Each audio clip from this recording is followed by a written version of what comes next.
ನಮಸ್ಕಾರ ಸ್ನೇಹಿತರೆ, ನನ್ನ ಚಾನಲ್ಗೆ ನಿಮ್ಮೆಲ್ಲರಿಗೂ ಸ್ವಾಗತ. ಕೇವಲ ಒಂದು ಇಯರ್ ಬಡ್ ಇದ್ದರೆ ಸಾಕು, ಮನೆ ಮುಂದೆ ರಂಗೋಲಿನ ಸುಲಭವಾಗಿ ಹಾಕ್ಬೋದು. ತುಳಸಿ ಕಟ್ಟೆ ಮುಂದೆಲ್ಲ ರಂಗೋಲಿ ಹಾಕೋಕ್ಕೆ ಬರೋದಿಲ್ಲ ಅನ್ನೋರು ಕೂಡ ಈಸಿಯಾಗಿ ಹಾಕ್ಬೋದು. ಅಥವಾ ನಿಮಗೆ ಕೈ ಏನಾದರೂ ಬಿರುಸಾಗ್ತಾ ಇದ್ದರೆ ರಂಗೋಲಿ ಹಾಕೋಕ್ಕೆ, ಹಾಗಿದ್ರೆ ಈ ಸಿಂಪಲ್ ಟಿಪ್ನ ನೀವು ಫಾಲೋ ಮಾಡಿ ನೋಡಿ. ಫಸ್ಟು ನಾನಿಲ್ಲಿ ರಂಗೋಲಿ ಪುಡಿನ ತೊಗೊಂಡಿದ್ದೀನಿ. ಒಂದು 5 ರಂಗೋಲಿ ಪುಡಿನ ಉಂಡೆ ಆಕಾರದಲ್ಲಿ ಇಟ್ಕೊಂಡ್ಬಿಡಿ ಸಾಕು. ಈ ರೀತಿ ಮಾಡ್ಕೊಂಡ್ಬಿಟ್ಟು ಒಂದು ಬಡ್ಸ್ ತಗೊಳ್ಳಿ. ನೋಡ್ತಾ ಇದ್ದೀರಲ್ಲ, ಇಷ್ಟೇ ನೋಡಿ ಸ್ನೇಹಿತರೆ, ರಂಗೋಲಿ ಎಷ್ಟು ಸುಲಭವಾಗಿ ಹಾಕ್ಬೋದು ಅಂತೇಳಿ. ಕೇವಲ ಒಂದು ಬಡ್ಸ್ ಇದ್ದರೆ ಸಾಕು, ಈಸಿಯಾಗಿ ನೀವು ರಂಗೋಲಿನ ಹಾಕ್ಬೋದು. ನಿಮ್ಮ ಕೈ ಕೂಡ ನೋವಾಗೋದಿಲ್ಲ, ಹಾಗೆ ತೆಳುವಾಗಿ ಚೆನ್ನಾಗಿ ಬರುತ್ತೆ. ಒಂದೊಂದು ಟೈಮ್ ನಿಮಗೆಲ್ಲ ಕರೆಕ್ಟಾಗಿ ಹಾಕಕ್ಕೆ ಬರೋದಿಲ್ಲ ಅನ್ನೋರು ಕೂಡ ಈಸಿಯಾಗಿ ಹಾಕ್ಬೋದು. ನೋಡಿ ಇಷ್ಟೇ, ಎಷ್ಟು ಈಸಿಯಾಗಿ ಮಿಡಿಲ್ನಾಗ ಏನಿದೆ ಒಂದು ಫ್ಲವರ್ ಥರ ಮಾಡ್ಕೊಂಡ್ಬಿಡಿ.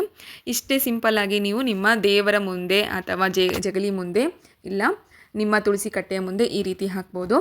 ಈಸಿಯಾಗಿ ಮಾಡ್ಕೋಬೋದು. ಟೈಮ್ ಇಲ್ಲ ಅನ್ನೋರು ಅಥವಾ ವುಮೆನ್ಸ್ ಎಲ್ಲ ವರ್ಕಿಂಗ್ ಹೋಗುವಂಥ ವುಮೆನ್ಸ್ ಇದ್ದರೂ ಕೂಡ ರಂಗೋಲಿನ ಈಸಿಯಾಗಿ ಹಾಕ್ಕೋಬೋದು. ಚುಕ್ಕಿಟ್ಟು ಬರೋದಿಲ್ಲ ಅನ್ನೋರು ಈ ರೀತಿ ಬಡ್ಸಿನ ಸಹಾಯದಿಂದ ಒಂದು ಸತಿ ಟ್ರೈ ಮಾಡಿ ನೋಡಿ. ಹಾಗೆ ನೋಡಿ, ಸೈಡಿಗೆ ಇನ್ನೊಂದೆರಡು ದೀಪದ ಟೈಪ್ನಲ್ಲಿ ನಾನು ಒಂದು ಆಕಾರ ಕೊಡ್ತಾಯಿದ್ದೀನಿ. ಇದು ಕೂಡ ಅಷ್ಟೇ ತುಂಬ ಸುಲಭವಾಗಿ ಮಾಡ್ಕೋಬೋದು. ನೋಡಿದ್ರಲ್ಲ ಎಷ್ಟು ಈಸಿ ಇದೆ ಅಂತೇಳಿ. ಈ ಟಿಪ್ ನಿಮಗೆ ಇಷ್ಟ ಆದರೆ ಒಂದು ಲೈಕ್ ಮಾಡಿ, ಹಾಗೆ ಈ ಟಿಪ್ ಇಷ್ಟ ಆಗಿದೆ ಅಂತೇಳಿ ಕಮೆಂಟ್ ಮಾಡೋದನ್ನು ಮಾತ್ರ ಮರಿಬೇಡಿ.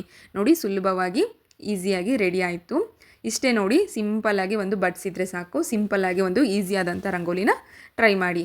ನೆಕ್ಸ್ಟ್ ಟಿಪ್ ಬಂದುಬಿಟ್ಟು, ಒಂದು ಬಡ್ಸ್ನ ತೊಗೊಂಡಿದ್ದೀನಿ. ಆ ಬಡ್ಡಿಗೆ ನಾವೇನು ಮಾಡಬೇಕಪ್ಪ ಅಂತಂದರೆ, ಈ ವಯಸ್ಸಾದವ್ರು ಏನಾದರೂ ಇದ್ದರೆ ಸ್ವಲ್ಪ ಕಣ್ಣಿನ ಪ್ರಾಬ್ಲಮ್ ಇರುತ್ತೆ.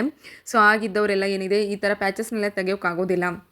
ಅಂಥ ಸಮಯದಲ್ಲಿ ನೀವೇನು ಮಾಡಬೇಕಪ್ಪ ಅಂತಂದರೆ, ಇಯರ್ ಬಡ್ನ ತೊಗೊಂಡ್ಬಿಟ್ಟು ಒಂದು ಆಫ್ ಕಟ್ ಮಾಡ್ಕೋಬೇಕು. ಕತ್ರಿಯಿಂದ ಅರ್ಧ ಕಟ್ ಮಾಡ್ಕೋಬೇಕು. ಮೇಲಿನ ಒಂದು ಅರ್ಧ ಭಾಗನ ಕಟ್ ಮಾಡ್ಕೊಂಡಿದ್ದೀನಿ ನೋಡಿ. ಇಷ್ಟು ಕಟ್ ಮಾಡ್ಕೊಂಡ್ಬಿಟ್ಟು ಏನು ಮಾಡಬೇಕಪ್ಪ ಅಂತಂದರೆ, ಒಂದು ಪ್ಯಾಚ್ ಏನಿದೆ ಅಲ್ವಾ, ಎಲ್ಲಿ ಎಂಡ್ ಆಗುತ್ತೆ ಆ ಎಂಡಿಗೆ ಇದನ್ನು ಒಂದು ಸುತ್ತಬೇಕಾಗುತ್ತೆ. ಇಷ್ಟೇ ಸುತ್ತಕೊಂಡ್ರೆ ಸಾಕು, ಈಸಿಯಾಗಿ ಮುಗಿದೋಯ್ತು ನೋಡಿ.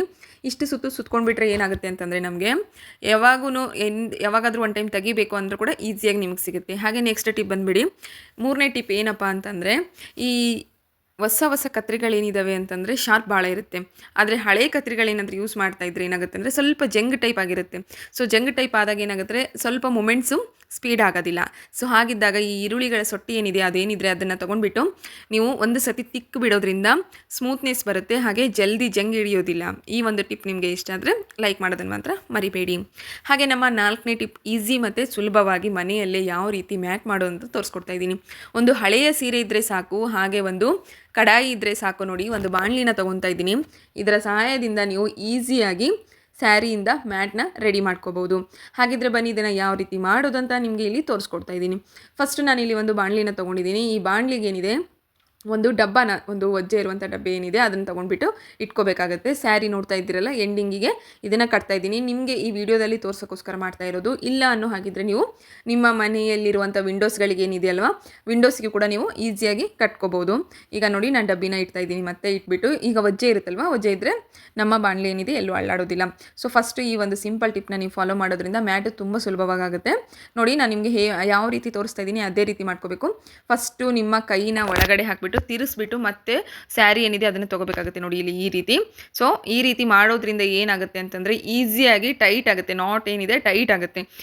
ಸ್ಯಾರಿ ಮ್ಯಾಟ್ ಏನಿದೆ ತುಂಬ ಅಂದರೆ ತುಂಬ ಪರ್ಟಿಕ್ಯುಲರ್ ಆಗಿ ಇಷ್ಟೇ ಅಂತೇಳಿ ಎಷ್ಟು ಚೆನ್ನಾಗಿ ಬರ್ತಾ ಇದೆ ನೋಡಿ. ಈ ರೀತಿ ಮಾಡ್ಕೋಬೇಕು. ನೆಕ್ಸ್ಟ್ ನೋಡಿ, ಇದೇ ರೀತಿ ನಾನು ಎಲ್ಲವನ್ನು ಹಾಕ್ಕೊತಾ ಹೋಗ್ತೀನಿ. ಒಂದ್ರ ಜೊತೆಗೆ ಒಂದು ಪದ್ರ ಒಳಗಡೆಯಿಂದನೇ ತಿರ್ಸ್ಕೊತ ಹಾಕಬೇಕು. ಹೆಣಿಕೆ ಹಾಕೋರಿಗೆಲ್ಲ ತುಂಬ ಈಸಿ.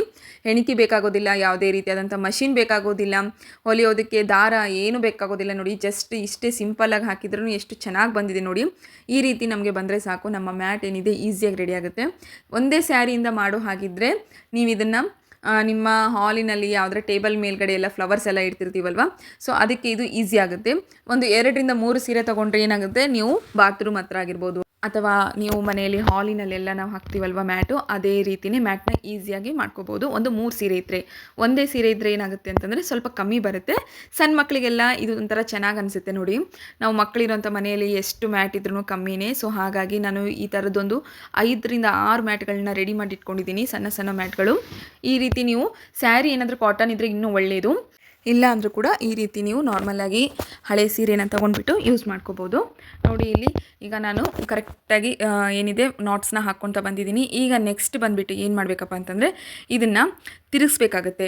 ಸೊ ಇದನ್ನು ತಿರುಗಿಸ್ಬೇಕಾದ್ರೆ ಇದನ್ನು ನೋಡಿರಿ, ನಾನು ಲಾಸ್ಟಿಗೆ ನುಡಿಸಿದ್ನಲ್ವ, ಅಲ್ಲೊಂದು ಗಂಟನ್ನ ಹಾಕೋಬೇಕು. ನೋಡಿ, ಈ ರೀತಿ ಗಂಟನ್ನ ಹಾಕಿದ ತಕ್ಷಣವೇ ನೋಡಿ ಎಷ್ಟು ಕರೆಕ್ಟಾಗಿ ಬಂದಿದೆ. ನೋಡಿ, ಕಾಣ್ತಾ ಇದೆಯಲ್ವಾ.